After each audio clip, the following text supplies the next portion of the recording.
Okay, so welcome everybody to Discover Chile with myself, Lydia Harrison, Master of Wine. Um, this is the first webinar we're doing on Chile. This is my own photo in the background of one of the wineries I'm going to talk about. And I'm very excited to be talking about Chile. It's a beautiful country I visited for the first time back in 2019 on my very first MW trip. And it was a brilliant experience. So I'm very excited to talk to you about it this evening. But just a little caveat. I don't know everything about Chile. There's hundreds, thousands of producers, and we can't cover every single thing in tonight's 1-hour webinar. So what I want to use this for is to go through some of the kind of key areas at the moment, some of the kind of current topics and trends that are going on, to cover some of the, really regionally important areas or grape varieties, but equally some of the emerging styles that are going on, some of the challenges that growers are facing at the moment, and things like that. So I'll be looking at some of the highlights from my trip, basically. Obviously, we didn't visit every single producer, but I'm going to take you through some of the very memorable moments for me and highlight some of the key pointers that I found really, really interesting on the trip. So just a little bit about me, first of all. My name's Lydia Harrison. Obviously, I am an educator at WSET School in London. At the moment, we're at home.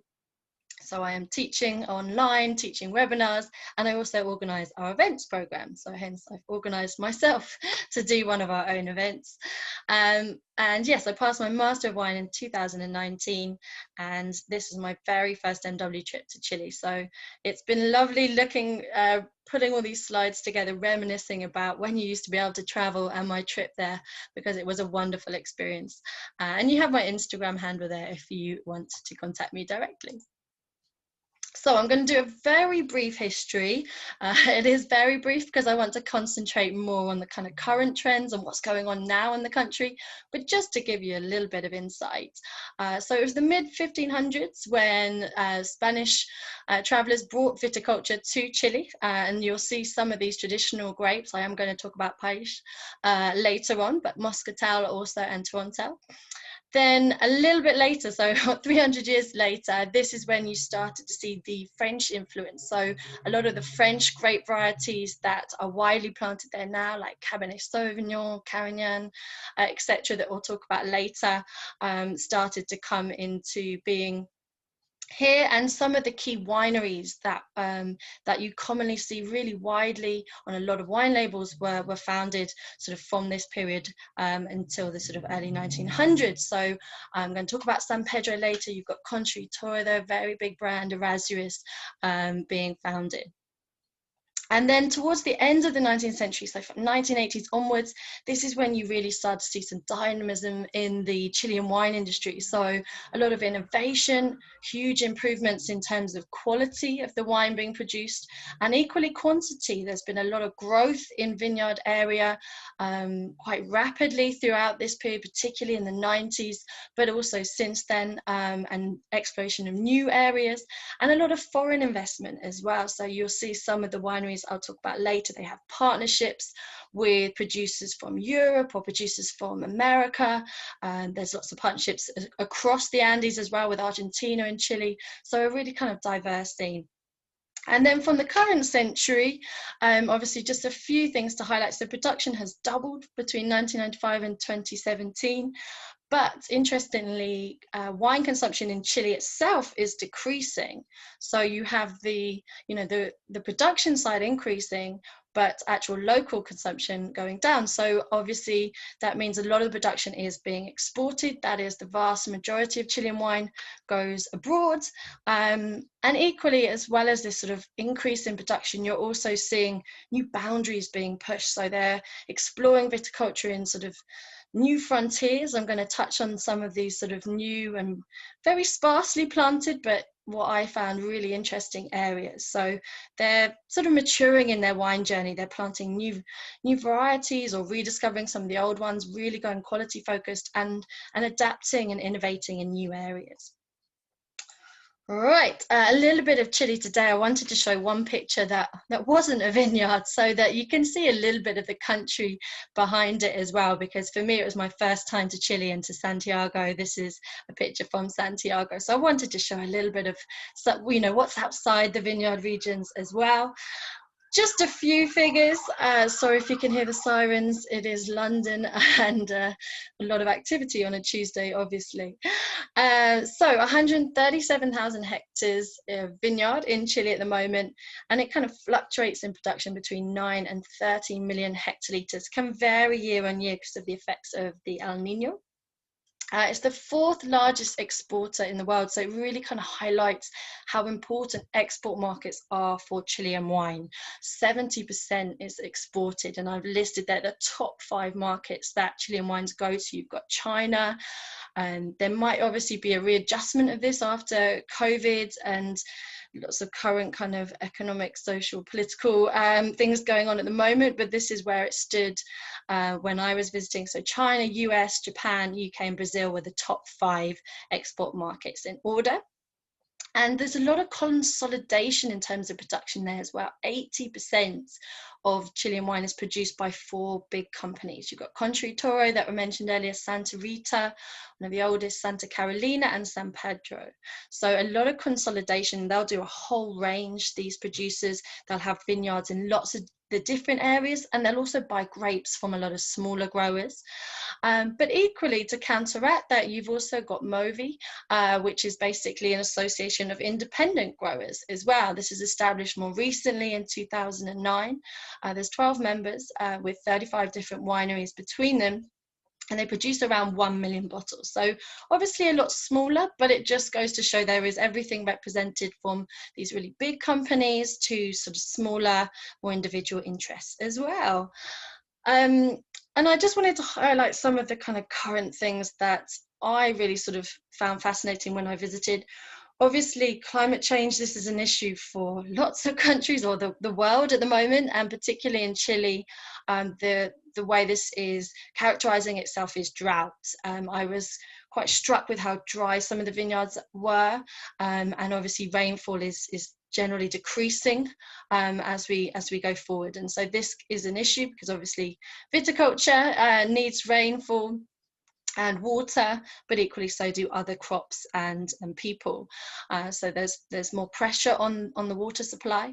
Also, Chile is very sort of biologically diverse. There's a lot of endemism, which is, you know, species that that originate in Chile. They don't exist naturally in other parts of the world. So there's a real sort of a lot of biodiversity in Chile, a lot of interesting sort of plants and animals and creatures that you don't get in other parts of the world. And one of their goals was to become carbon neutral. So just a sort of general look at the kind of climate and some of the natural influences on Chile. Right, I wanted to show this map just because it just kind of really shows you how long and thin Chile is compared to some of the other countries of South America. So Chile, if you're not sure, is this little area here, right sort of down on the left. So it really is obviously a place with all different sort of climates and extremes. If you go north, that is the desert, the Atacama Desert, one of the driest desert in the world, so very dry the sort of more north you go in Chile.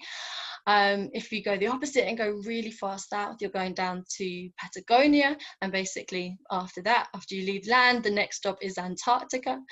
On the west, you've got the Pacific Ocean, and again, nothing till you get to New Zealand. And then on the east, you've got the massive dividing range of the Andes that borders Chile and Argentina. So it really is pretty isolated, Chile. This is why they've never had phylloxera there as a wine growing region. But you've got these very diverse climates throughout, from north to south and through east to west. And I wanted to highlight some of these climatic influences. So you can kind of see here in the diagrams, hopefully, this is the narrow strip of Chile is kind of divided. You've got the Andes on the east, which obviously are a very tall barrier. But you've also then got the sort of valleys in the middle, and the valleys do, obviously the rivers kind of run east to west to the ocean, but you've also got this large sort of central valley that kind of runs through between the Andes on the east, and then also the coastal range on the west by the Pacific. So all these valleys that you see on wine labels like Maipo, Cachapoal, Colchagua, which are in the Rapel Valley, Curico, Mole, they're all sort of part of this bigger, long valley that just kind of runs through the central area of Chile. And then you've got these cooling influences. So on the east of the Andes, you've got cold air that will sink down. And obviously, if you're planting your vineyards on the slopes and going up in terms of altitude, temperatures will be decreasing. That will give wines more acidity and more freshness of their style. Equally on the west, you've got the Pacific Ocean, which is very cold. It's literally coming up with current from the Humboldt current from the Antarctica. So the water temperature is cold. When we visited Casablanca, I know some crazy MWs that went for an early morning swim in the sea. I wasn't one of those. I stayed in bed for a little bit longer. It was a bit too chilly for me. But yes, you've got really kind of cold water that's coming up from the depths of the sea. So that does provide some really cool breezes and fogs for these coastal areas. That is very important for determining what grape varieties and styles of wine they produce there.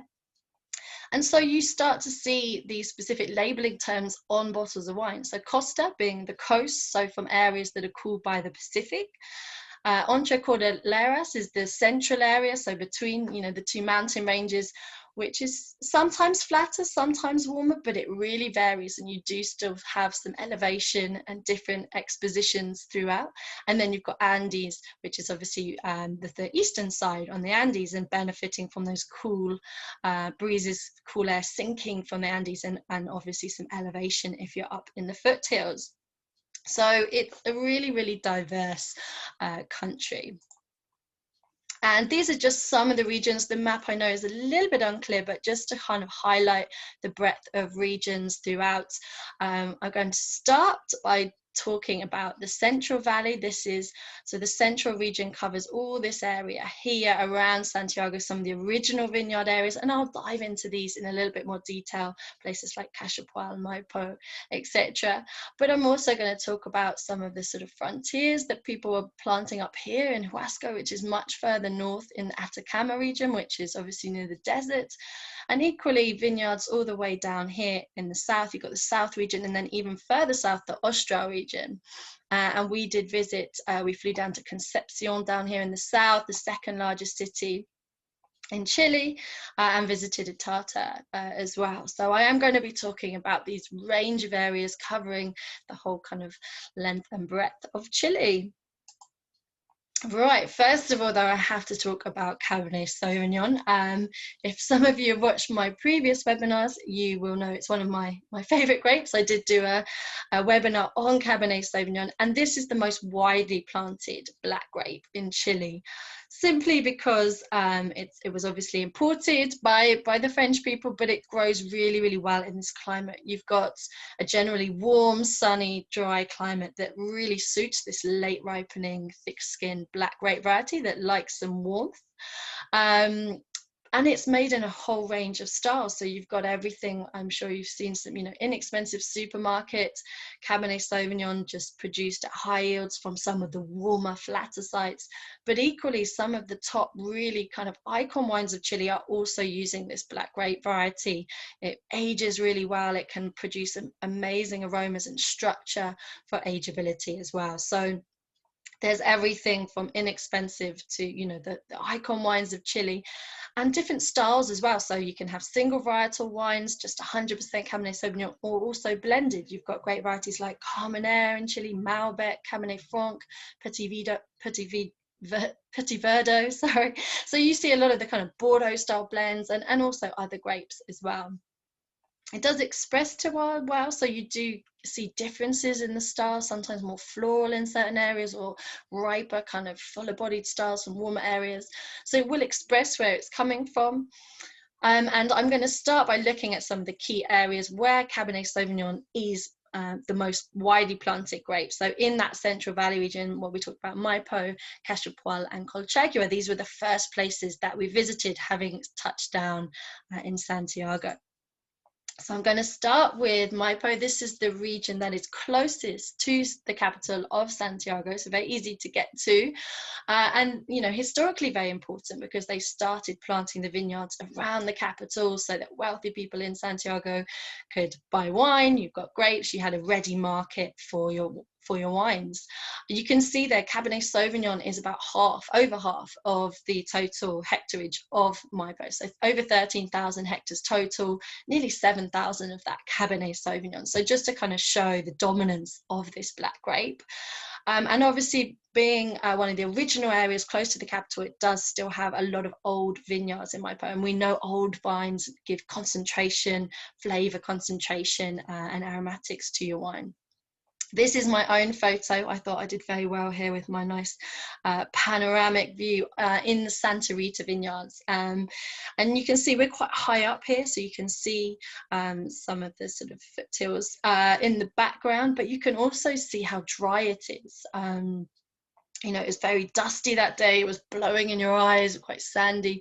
There wasn't lots of greenery around this area like you see in other regions. So, and this is, you know, the Central Valley is one of the warmer, drier parts of Chile.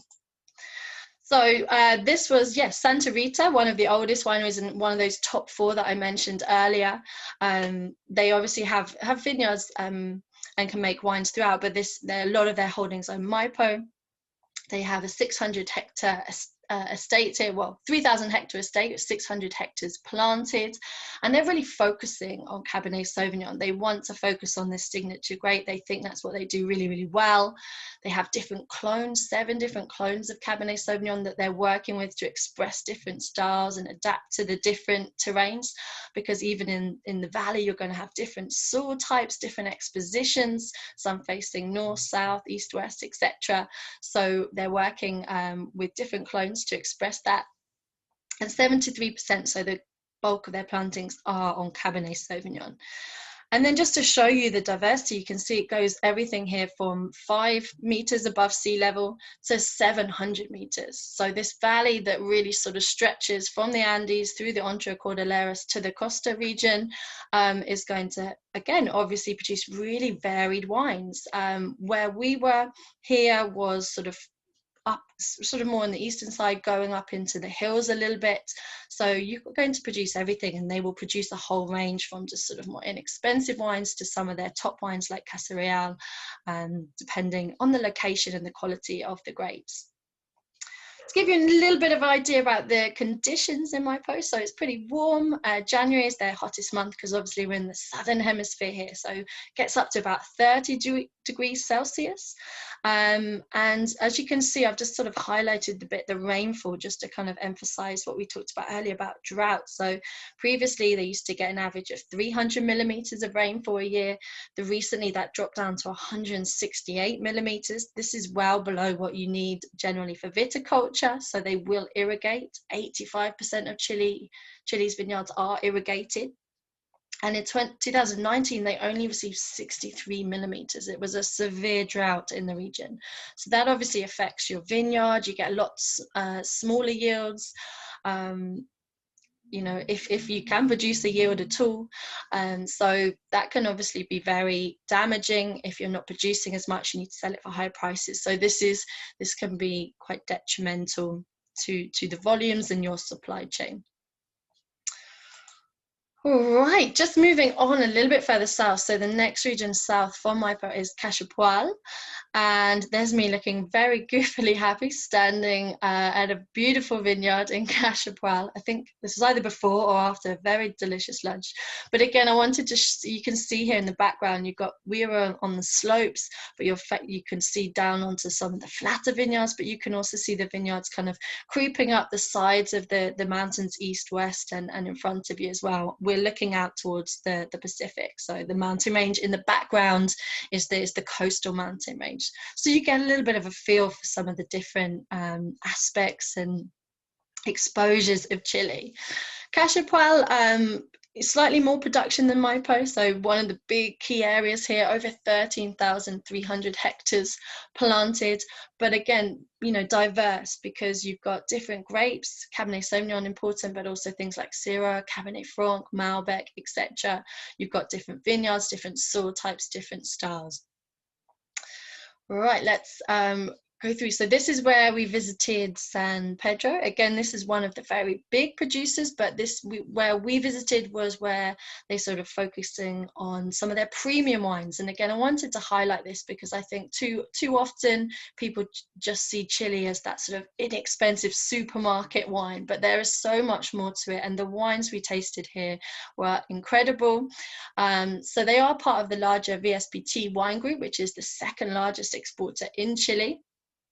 Formed in 2008 when San Pedro joined with Vina Tarapacá, and they have wineries in both Chile and Argentina. But where I was standing on that vineyard, the wines we tasted is their sort of premium range. So these are vines that were planted more recently in 1998. Where I was in that picture was 485 meters above sea level. So you have got some altitude here. You're going to get some cool breezes coming in, coming down from the Andes. We are very much on the kind of eastern side here of the Cachapoal range, so towards the Andes, and it goes even higher up into the hills. And the other benefit of this is you get a really big diurnal range. So it's warm during the day, it's sunny, plenty of warmth to ripen those grapes, but at night it's going to shift right down to kind of 8-10 degrees. And below 10 degrees, the vine stops ripening the grapes. So it gives it a break, essentially. It has a little bit of a rest. It preserves the acidity in the grapes. It will slow down the ripening. And then obviously it can go again the next day and ripen the flavors, ripen the sugar and the tannins. So you get really good quality grapes from this benefit of altitude.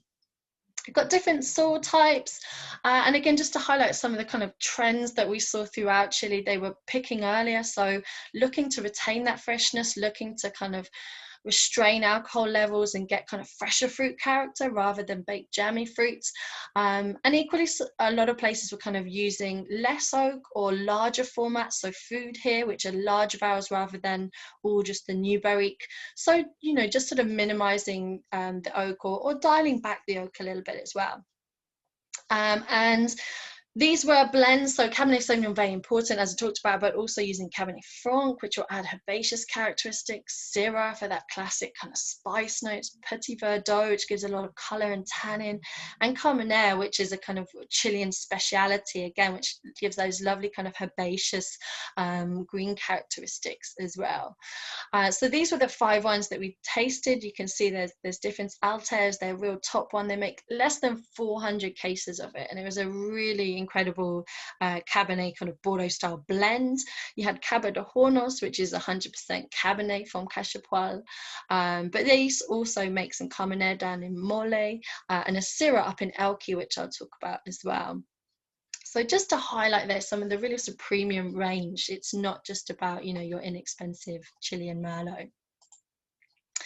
Also in Cachapoal, we visited a really kind of modern, experiential winery, I would say. This is called Vic, and you can see the pictures there, the wine, very, very standout labels, and equally the second ones there that you can see, the Mia Calla and La Puibelle. I mean, that's really going to stand out on a wine shelf. Artistic label, the whole bottle covered in this art imagery. So this, again, I wanted to highlight the kind of real modern emergence in Chile of really high-end wineries, really not just looking at the wine, but they have a massive passion for art, for hospitality. There's an incredible hotel there, spa, you can stay, incredible experience. So this just shows a little bit of the amazing winery called Vic.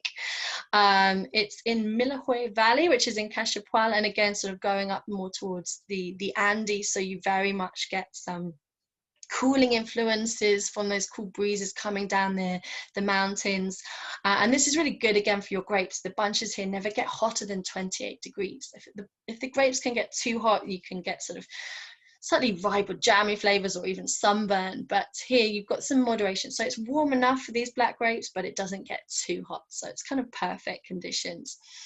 Equally in the winery, they're really employing some sort of more modern or technological winemaking and harvesting. So they're harvesting during the night between 1 a.m. and 7 a.m. So some night owls out there picking the grapes.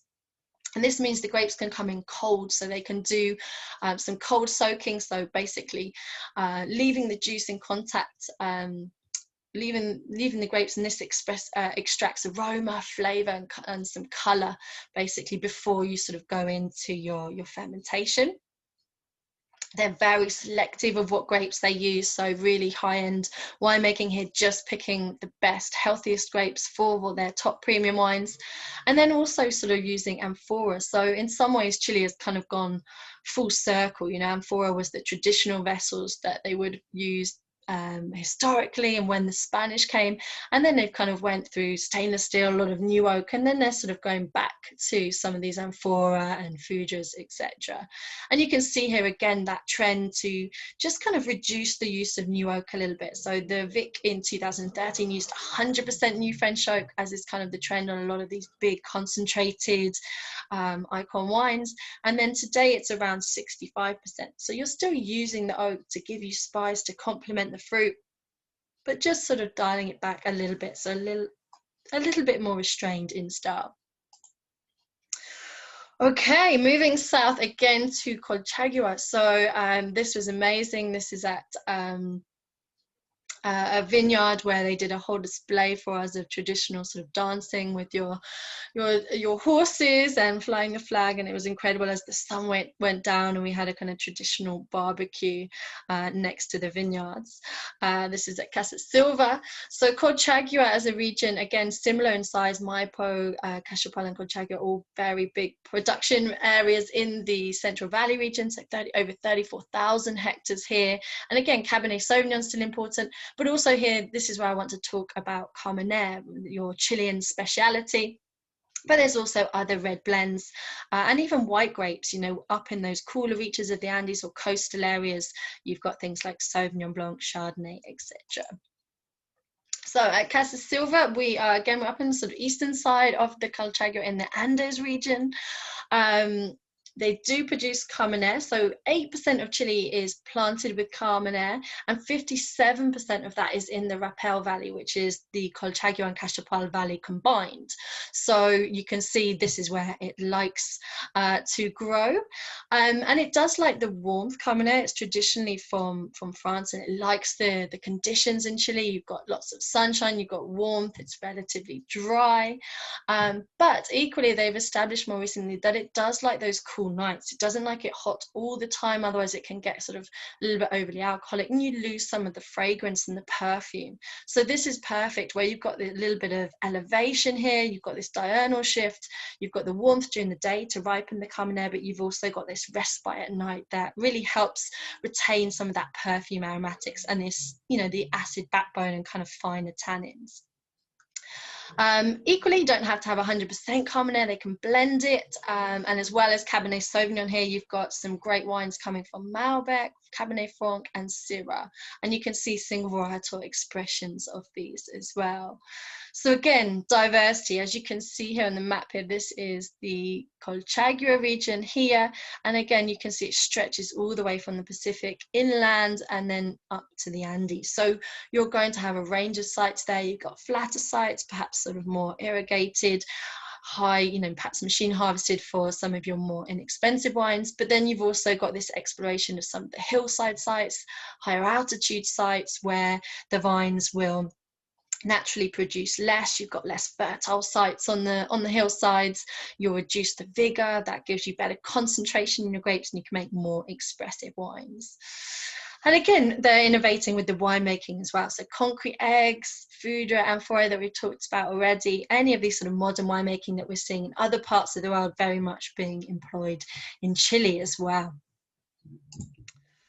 Right, I couldn't talk about Chile without talking about some of the really icon wines that basically have led the way, I think, in terms of recognition for Chile. You know, it is not just about sort of good value wines, but there are incredible age-worthy wines. So this is not all of them by any means, but I've just listed some of the key wines Don Melchor, which we visited, which it was the first to be released in 1987. This is Contrary Toro's top wine. You have Casa Real from Santa Rita. Shortly following that, you had Senna, which I will also talk about. This is one of Erasmus's top wines and the most expensive wine from Chile. You've got Montes M, the top wine of Montes, another incredible winery. Alma Viva, which was a venture with the Rothschilds, and you got Clos as well. So you know, some of just the top names, and there's lots more that have come since there, but this is you know, just the beginning of Chile really showing the quality, the capabilities of the country, and the ageability as well. We were able to do some amazing vertical tastings, tasting wines 20, 30 years old. And again, I think I wanted to highlight that some of these wines have amazing aging capacity. They can evolve just like your top Bordeaux or Tuscan wines, or wherever, you know, whatever other wines you have in your cellar. So this is, we visited the Erasmus winery. They have holdings in a few different places, but this is the original winery founded in 1879 by Don Maximiano. And this is in an amazing place called Panquehue. I love the name of that, Panquehue in Aconcagua. So this is north of Santiago. And it's, again, this valley stretches. So you've got Mount Aconcagua, which is the highest peak in the Western Hemisphere, really, really high up in the Andes. And the Aconcagua Valley then stretches east to west 130 kilometers. So following the Aconcagua River and flowing to the Pacific. And you can see Aconcagua Costa areas. We're more inland here in Panquehue, where the winery is based. And so you can see it's quite dry. So you can see in that picture at the top there, the very green areas and lovely foliage and sort of plants, that is very much irrigated. And then if you look in the background at the hilltops and the mountains, you can see it's very dry. So you can see the kind of marked difference of where you've obviously added water to help sustain the vineyard life. So it is very dry here. It's got similar degree days to Bordeaux, hence their, you know, reliance on Bordeaux grape varieties and making really good sort of Bordeaux styles of wines from Cabernet Sauvignon and other grape varieties. But you've got a real diurnal shift. You're not by the coast here like you are in Bordeaux. So again, you're going to get warmth during the day, but then cool nights. And that, again, really helps preserve the acidity in these wines, really give them some freshness and backbone, and really lovely kind of acid tannin structure as well. So just to highlight a little bit of kind of the history of Erasmus. So the winery, as I said, where we were, this is a very picture of a very modern winery, but they do still have the original house, and that was the original winery back in 1879. And then they said 1983 was the kind of rebirth. So the real kind of start to drive quality and these premium wines from Vino Erasmus. 1995 was the first vintage of Senna. So this is a partnership between Eduardo Chadwick and Robert Mondavi. So again, that sort of investment, you've got Robert Mondavi, a really famous Californian winemaker, and Eduardo Chadwick of Erasmus. And then in 1999, they also made Venedo Chadwick. So the vineyard for Venedo Chadwick is not actually in Aconcagua, that's in Maipo, in the Puente Alto, which I'll talk about separately. But the vineyard for Senna and the vineyard for the Don Maximiano wines from Erasmus are both in Aconcagua. And then in 2004, you had what was called the Berlin tasting. So this was where they pitched the best Chilean wines against those sort of top Bordeaux wines. So your first growth of Lafite, Latour, Margaux, and equally Tuscany as well, the Celaya.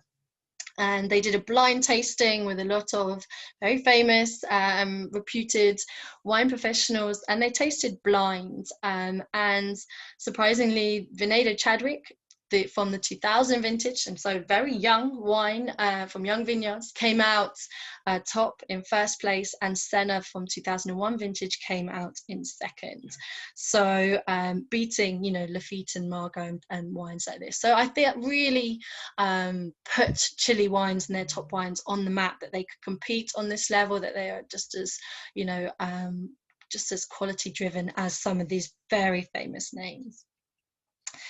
Just a little bit about this winery. Obviously, you can see a little bit of it there, very, very modern, but they are trying to do the best winemaking possible, but also thinking about sustainability. So gravitational flow, sort of minimizing inputs where possible. Again, reducing the new oak, which we've seen as a trend throughout Chile. And this is where they make their 3 top wines, so Senna, Don Maximiano, and the Veneto Chadwick. And then the other top winery that we visited, again, very early on, because it was very near Santiago. So on day 1, this was a real treat to visit, was Don Melchor. So this is Contraritor's top wine, and the first sort of real sort of icon wine from Chile back in '87. And since then, they've also launched Almaviva. So this is the partnership of Contraritoro with the Rothschilds. And they are in Maipo, but on these really old alluvial terraces, so very poor soils, higher up on the Maipo River. So, you know, even within Maipo, even within the Entre Cordilleras region, there is differences in elevation, differences in terroir, which really give you the potential for some top quality wines. You've got some cold winds that help to moderate the air, and again, that diurnal range.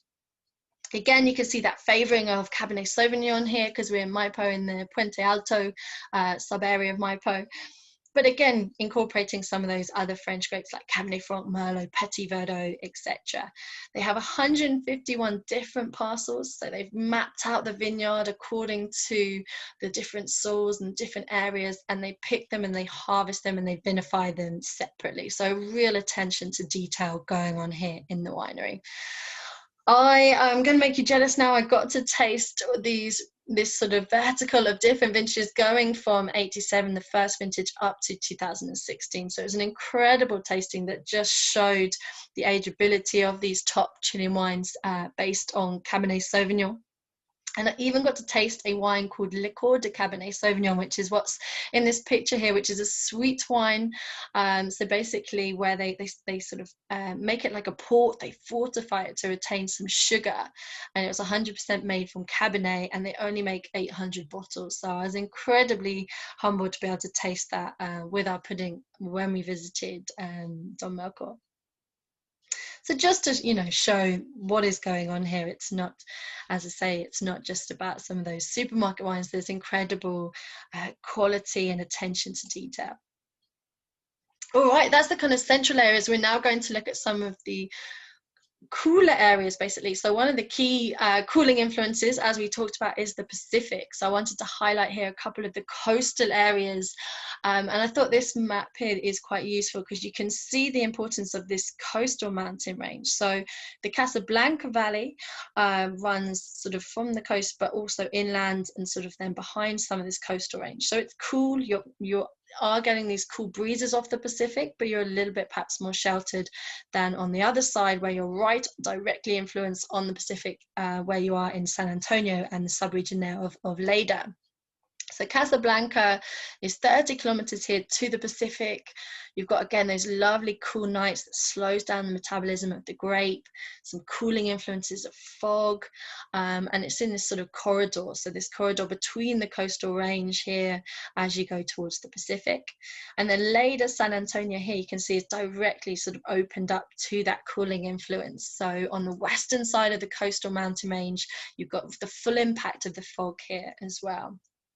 But both at, you know, quite a warm latitude at 33 degrees, but the Pacific here completely kind of makes these areas a lot cooler than they would be. So perfect for great varieties like Pinot Noir, Sauvignon Blanc, cooler expressions of Chardonnay, some really, you know, very different here to your Cabernet Central wines of the Central Valley. So we visited a winery called Veramonte here in Casablanca, and it looks beautifully sunny. It was very warm, but you could really feel the breeze, and the breeze was cold, you know, especially first thing in the morning. You definitely needed a cardigan or a jumper, despite us going when it was pretty warm in spring. So you can really feel the difference in temperature here. And again, the swings from 30 odd degrees during the day to only 8 degrees at night really set this region apart, and you definitely sort of get that cooling influence. The breezes also, as well as providing cooler influence, are really good for the health of the grapes as well. So after any rainfall, they'll dry out the bunches and maintain the health of the grapes as well. There's no water here, which is unusual. Most of the other valleys are called a valley because you've got a river that runs through them, you know, from the Andes to the sea. But Casablanca, there's no river here. So they do, to irrigate, they do need to pump the water from underground sources. And here you've got, as I said, Sauvignon Blanc, Pinot Noir, and equally some Merlot and Syrah, and some of the more kind of restrained, peppery styles of Syrah. And this winery is certified organic, and you do get a lot of organic viticulture in Chile because it is dry. So naturally, you don't get the kind of pressure of some of the fungal diseases that you get in wetter areas. Right, just going to highlight winery San Antonio, which is Matetic. So this is right in that coastal area, it's only 15 kilometers from the Pacific, so very much influenced by the Pacific. And I wanted to use this winery to highlight biodynamics again. So again, this is something that is increasing throughout the world, and Chile is no exception to that. But it's still relatively small. So this is a family-owned winery, and they were certified organic in 2002 and then became fully biodynamic in 2012. And there's not that many, so there's only 10 sort of wineries, or less than 10 certified biodynamic in Chile, of more than 130 producers. So not everyone is kind of extending from organics to biodynamics, but it is something that you are seeing here. People, as we said earlier, they do really care about the climate, about the biodiversity, about all those sort of plants, and having a healthy ecosystem. So there's all these sort of preparations that they do, but a lot of things like having animals, as well as the vines, that they will naturally eat the grass, so you don't have to use herbicides, for example. You can also then use their manure to make the soil healthy and improve microbial life. And all of this gives you a better biodiversity in your vineyard, healthier vines that are basically stronger as a result. So here you can see some of the sort of more weird and wonderful preparations that they do. So I think the cow horns in the middle there is the kind of image of biodynamics. They fill these with manure, and that really improves the microbial life of the soil. On the right here, you've got valerian flowers. So this is used in the 507 preparation. And they basically mill the flowers and use them as a compost, and they help to improve the availability of phosphorus in the soil. And then you've got silica as well, and a lot of these will be sprayed, so they'll mix the preparation with water like this in a big barrel and then spray it onto the vineyards. Right, so going now into a little bit more unknown territory, I wanted to highlight some of the more, what I call extremes of Chile. So right in the north and right in the south, but equally east and west, just to show these sort of vineyard areas that a lot of I had never heard of before I visited, because they are, you know, small production. They recently planted with people, innovators that are basically going and planting these lesser known regions. And this is because I think obviously we saw Chile is reliant on exports. It has a lot of well-known grape varieties. But ultimately labor costs are increasing in Chile, so are energy costs, and so they need to start you know, getting more for the wine to make it viable. So by doing that, if you have a different area or a different grape variety, you can sort of market it as a point of difference. So in the north, this is basically like desert viticulture. You've got a picture there of a vineyard in the Atacama Desert, really far north. In 2019, rainfall up here was 0. It's usually as low as 20 to 50 millimeters, so incredibly dry. But the Andes are so high here that you do get snow, and that will melt, and you can also get a bit of rainfall that allows you to use that water to facilitate grape production.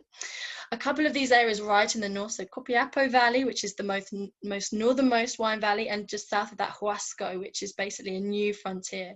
It's 550 kilometers north of Santiago. It's about a good 12-hour drive. This is how far north we've gone from that central area we started in. And you've got a company there called Vino Ventisquero, so planting things like Pinot Noir, Chardonnay, Sauvignon Blanc, these kind of cooler climate grapes in these real extremes up in the north. This is also a little bit further south, but still in the north. Perhaps you might have heard of as Elqui and Limari. So Elqui is where a lot of grape production for Pisco comes from. And I definitely had a good few Pisco sours while I was there. And this is what you can see in the second picture. It's really high altitude. So this definitely offsets the sort of warmth in terms and the latitude. And you get some great cool climate Syrah there. We recently had a bottle from Venedos I can never pronounce it, Alcohuez, and it was incredible, very kind of peppery, restrained, beautiful Syrah. And then Limari, which is also coastal, a lot of small producers, and they really impacted by this fog called the Cachapoal fog. So really good sort of renowned Chardonnay for this very sort of linear style of Chardonnay. Going south, you've also got quite different areas, but equally, you know, extreme in that you're going really, really far south in Chile to unknown areas. And it's a lot wetter down in the south. There's a lot more rainfall, so fungal diseases can be an issue, but you've got the benefits of latitude bringing much cooler temperatures. And because rainfall is an issue in Chile, then this can be beneficial. If the other areas are getting drier, then let's move south. So you had Maipo, which is only tiny, 61 hectares, but starting to be explored. In the Austria region, you have the Osorno Valley and beyond, just 30 hectares, but it's starting to see plantings of things like Sauvignon Blanc, Chardonnay, Pinot Noir, and Riesling, so even some of your aromatic varieties as well. And there's just I've highlighted there a few really new up and coming areas that maybe you'll see going forward, like Lake Ranco down in the Osorno Valley, Chilean Island, which they planted some vines on as recently as 2017, and Chile Chico, which I just sounds brilliant, like little Chile, planted in 2012. So just to showcase, you know, what's happening currently, where they're heading. All right, and then focusing on where I visited, which is Itata, but also next door you have Bio Bio. So this is when I flew down to Concepcion, and for me this is a real highlight of the trip, because I don't think we were expecting to go, and it just was so different to you know, the sort of really well-known regions and wines where Cabernet is king. It's a very different area, so a lot more rainfall here, cooler temperatures. The Pacific's still very important, and you've got a lot of ungrafted vines, a lot of bush vines, a lot of really old vines originating here. So they did plant around here traditionally, and then it's sort of now being reinvigorated, and people are really doing a quality focus on some of the wines. Yes, there's still a lot of, you know, base wine or inexpensive wine, but there's also this now influx of smaller growers doing amazing things. So this is where you see some perhaps grape varieties that you don't associate with Chile. So Pais, which actually you would associate with Chile, because this is one of the original Spanish grapes, but again, now being reinvented to show quality and some more unusual wines. It's easy to grow, but quite hard to vinify. It's a little bit tricky. You don't get too much color, and you get quite low acidity. And you can see there's some really old gnarly bush vines. You've got Carignan or Cachapoal, and this again traditionally from France, so a later arrival, but here really giving structure, so very much tannic, acid, high yields. But again, on these older vines, that's going to restrict the yield, and this is where you can start to get some really quality expressions. And then Cinsault, which I really, really enjoyed. There were some fabulous wines I got to taste from Cinsault. A lot of it is grown down in Itata. You can see, this is my own picture here of some incredible bush vines in Itata. So, you know, it's a labor of love. You have to hand pick and hand tend these small vines. Very old, and so really giving some flavor and concentration. It's quite similar to Grenache Cinsault, so lots of red fruit flavor characteristics, but a little bit more acidity, fresher, a little bit more perfumed in style. So these are some of the sort of really, exciting wines for me from Chile. So using either these very sort of historical but reinvented styles of pêche, or focusing on some of the less common French varietals. So, and this was Lydia Erazo down in Itata. This is him here. He dug this soil pit just to show us MWs the different soil types. So we were incredibly honoured that the effort they went to, it was him and a lot of the small local producers welcomed us to the vineyards. And it was an incredibly humbling experience. They were so touched that all these MWs had come to visit them. And we were just, you know, so pleased to be there. Really old vines, these bush vines that I've talked about, a lot of independent growers, and they talked quite openly about the struggle. You know, there are a lot of big companies in Chile, as we mentioned. Sometimes they get bought out or beat down on price. And he actually got quite emotional talking about it. So it was so touching for us to visit this area and see, you know, what these people were doing, really trying to drive quality and make interesting wines, sometimes, you know, up against it basically in terms of economics. And this was two of his wines that we tasted. One, Las Curvas, which is Cinsault from more granite and clay. So it's a really kind of lovely, plump, kind of juicy red fruit, quite soft tannin. So this is the picture on the right where you can see the kind of more brown soil, the clay soil. And then we contrasted that with another wine which has a bright yellow label called Amigo Piedra, and this was Cinsault from the granite, kind of harder compacted soil, which you can see me holding there on the left. And this gave a much more kind of linear style of Cinsault, so kind of finer tannins, more acid structure, kind of fresher, crunchy red fruit. So it's fascinating, just, you know, these two vineyards side by side, different soil types, both old vines, both beautiful expressions.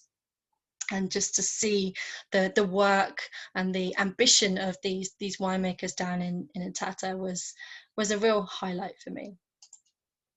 And then I also wanted to talk about very briefly with Mole. So this is part of the Central Valley region, but the most southerly area.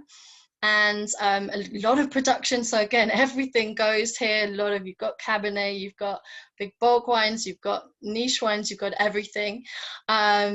But I wanted to use this as an example to talk about Carignan, because this is where it is the most dominant, the most plantings of Carignan are found. Still small, only 811 hectares, but this is where you're starting to see some really interesting wines that I've pictured there for you.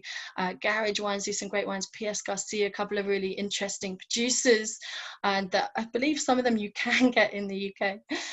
And they really also look at old vines here, because as we know, Carignan can be quite vigorous and it needs that restriction of yield to make the better quality wines. And they've got a lot of, you know, easily kind of 100-year-old vines down here, some lesser than that.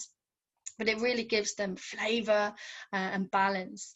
And there's basically a collective called Vinho, which is 15 producers that have formed together since 2010 and enforce their own rules. So they're basically making wines from old vines. They have to be over 30 years old, all the vines. They're dry farming. So you can see here, you're further south in Mole, it is wetter, and that's important. You wouldn't be able to dry farm in a lot of the central areas that we talked about earlier. Old bush vines, and the blend has to be at 85% minimum Carignan, and then have 2 years aging again before release. So these are different producers. As you can see in the label, you've got Garage, you have P.S. Garcia, you have Valdivieso, but you will always see on the label the term Vinho. So if you want to try something a little bit different, push your expectations from Chile and challenge your stereotypes, then look at some of these wines. Okay, I thought I would never get here. I definitely think I deserve a drink. So just as an excuse, I bought some wine to taste. Unfortunately, I couldn't find some of the wines I tried there. I think it's just because a lot of them are smaller production. Perhaps it's easier to export to some of the other South American countries or even North America than to get them in the UK. But so I couldn't find Leo Erasmus or another producer called Trest that I tried that I really enjoyed. But I did find this, which Clos de Fous, which I really enjoyed. So this I got from the Theatre of Wine, but I think Liberty imported. So and they do some other wines if you're interested. And I thought this encaptured the sort of spirit of these pioneering places, the different blends, some of the sort of crazy things that are going on in Chile that you perhaps don't always know about. So they call it Clos de Fous, so crazy men. Pedro Pares, the viticulturist, who's quite famous. He's done quite a few different projects, really interesting terroir-driven wine. You have Francois Massoc and Paco Leighton, the winemakers, and then Albert Cusson, who does the business side of things. And it's a really interesting blend. So you've got 27% Carmenere, 25% Carignan, 11% Petit Syrah, 10% Cinsault, 10% Malbec, 10% Paille, and 7% Syrah. So here they are picking grapes. They're really looking at different kind of flavors, looking for complexity and expression. Just small vineyards, 19 hectares of vineyards. Some that they own, some fruit from very sort of selected growers that they work with. And these are vineyards in the further south and east. So again, looking for vineyards on the slopes, those poorer soils that are going to give better quality vines, more concentrated grapes, on these really particular kind of ancient soils. Some of the soil types here are, you know, millions of years old. They don't irrigate. So again, these sort of naturally lower yielding dry farmed vines. And this is from 2014, so it's a very dry year. You've got low yields, but that again naturally increases the concentration. And I was drinking this recently, and so it was lovely to see a Chilean wine with a bit of age on it. Had some nice sort of development, some savory notes coming through, but really nice, bright, fresh acidity, really kind of fresh fruit profile, lovely fine textured tannins. I just really enjoyed it, and it was still maybe what's about 15, 16 pound from the Theatre of Wine. So Chile still does great value, but you doesn't have to just be the inexpensive wines. You can get some amazing, really kind of interesting terroir-driven wines as well. Look for different grape varieties, look for new producers, look for some of these perhaps less known wine regions. And as I said, yeah, a little bit of time in oak, 15 to 20% new oak, but not too much there as well. All right, that is everything I had to say. This is just a final little bit. There's some resources for you there. So the Wines of Chile website, very useful. The Movi website for that independent group, and then the Vinho website. Equally, you can look up any of the other producers. There's me looking very happy in my old vineyard down in Itata. And I shall now have a look at some of the Q&A. So let me see if I can approach some of these questions. So one of these was, what in your opinion is the region that produces the most interesting, complex and globally recognized wine? So it's a little bit split there. I think some of the most interesting are down in the south that I was talking about for me, and these different blends and really different expressions, but I wouldn't say they're so globally recognized. So I think the global recognition is those really premium Cabernet blends that we saw, but then some of the sort of more quirky styles that I found really interesting coming from those southern areas. So hopefully I've answered that question for you. Thank you. I'm not quite sure. So I had a question here saying, with consumption down, what are they drinking in Chile apart from pisco? They are still drinking wine. It's just not tons of it. A lot of it's sort of more inexpensive, and like everywhere, beers, cocktails are part of the trend. Sorry, some of the questions were obviously from earlier when I was talking, so I'm not sure what they relate to now. Okay, another question. Which changes are they implying in order to adapt to the climate change regarding planting restocks or any other intervention apart from irrigation? Yeah, obviously you have to irrigate, but they are, going south where it's wetter, planting different grape varieties or different clones that are, more heat resistant, using the canopy management to try and make it a little bit cooler. Different root stocks as well that can particularly work well in drought conditions, all of these things, and just trying to use less water and at times. But yes, we're probably going to see a shift away from sort of lots of really, really cheap wines, because you just can't afford it if there's going to be continuing pressure on water.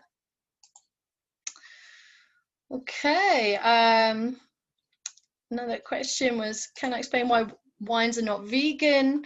So that it really depends throughout the world. Sometimes they use some products to fine wines, which is basically to get rid of any sort of very small particles that could then form a sediment. And traditionally use things like egg white, which is obviously not vegan, but you can use plant-based things and things. So if a wine's labeled as vegan, it's just saying that they've used a non-animal derived fining agent.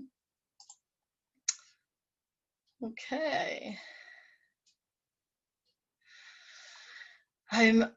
There's so many wines available in the UK. So if you're looking for some Chilean wines in supermarkets that I would recommend, look for some of these areas. I used to work at Majestic. They used to do some good sort of Limari or Elqui Chilean Chardonnays and Syrahs and things like that.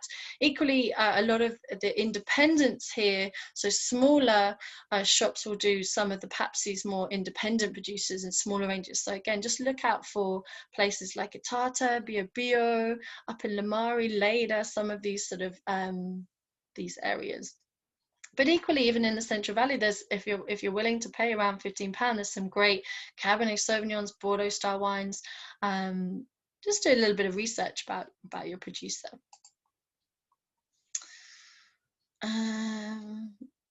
You can get a little bit of botrytis issues, that someone asking about the morning fog, but because it's warm and dry during the day, that is generally a good thing. So you tend to get issues of rot if it's kind of humid all through the day, but having a little bit of fog in the morning when it's very hot is beneficial. It cools down the temperature and then it's dry. So no, it's not too much of an issue, botrytis here. And you've also got the breezes, as we talked about in Casablanca, that come in and dry out the bunches of grapes. So really good for the health of the grapes. Does Chile produce Zinfandel? I didn't taste any there. There's probably someone planting it somewhere, but it's more of a North American specialty. Good question by Tony. Describing why as linear. So it's a little bit harder to explain, but it's, you think about sort of shapes. So a wine that's a little bit more kind of streamlined, so a bit more focused, sort of acid and tannin, whereas a wine that's really round and rich would be sort of a little bit kind of riper and fuller. So I use linear to describe wines that have a little bit more of a kind of acid tannin backbone. So a little bit more kind of upright, if that helps, but that's quite a personal description. What are garage wines? That's just the brand that was in that picture. So it's not like garage wines that you talk about, Bordeaux, which are just really small plots. That's just a brand called Garage. You can have a look them up.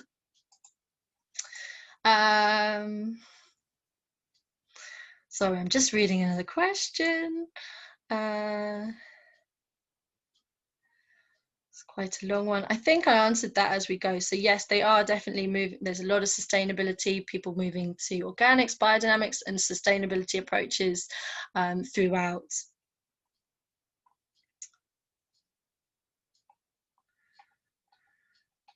Okay. How do you rate the prospects of single varietal Syrah in Chile, and which areas are most promising? I really like, there's a lot of single varietal Syrah, and particularly Elqui I would really look out for. So that's the winery I talked about, Venedos Alcohuas, but there's others, and that is, yeah, really becoming renowned for some really top Syrah. Right.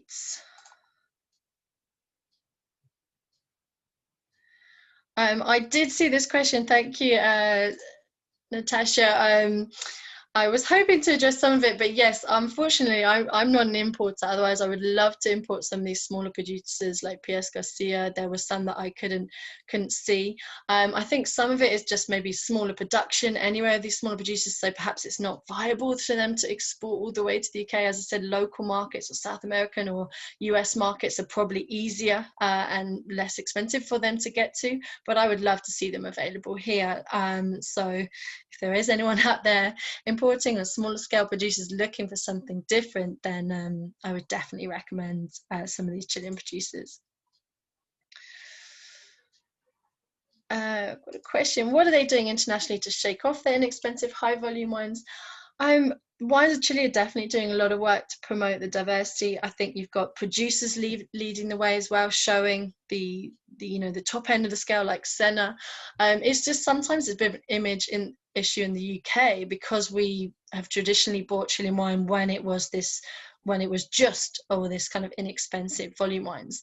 In Japan, in Korea, they don't have that pre that kind of image, so they're doing very well there because they're just tasting it on the quality. So I think it's not just Chile's fault. I think that's certain markets have a certain image, and there's always going to be some higher volume wines that I think they do very well, just for everyday drinking at good price points. But equally, there's so much more to explore. So I think it has to come from our side as well, that we have to promote it. People have to educate themselves about it, and look out for these wines, because there's such diversity, just like anywhere.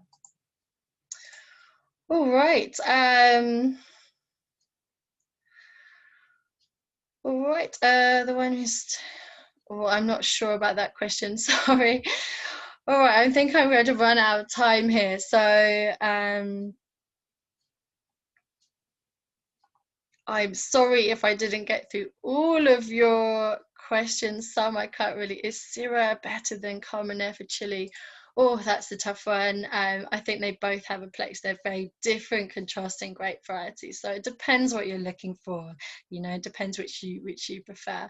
Cabernet definitely suits the sort of warmer style. So if it is getting warmer, that's going to be better in some areas. Equally, Syrah is going to be better in some of those cooler areas that we talked about. So it depends where you're based. Okay, I can't possibly get through all of the questions, but thank you all for answering them.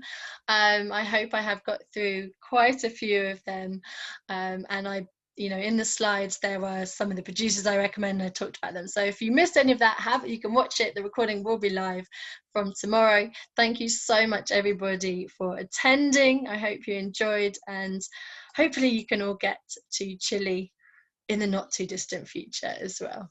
All right, have a lovely evening. Thank you for watching.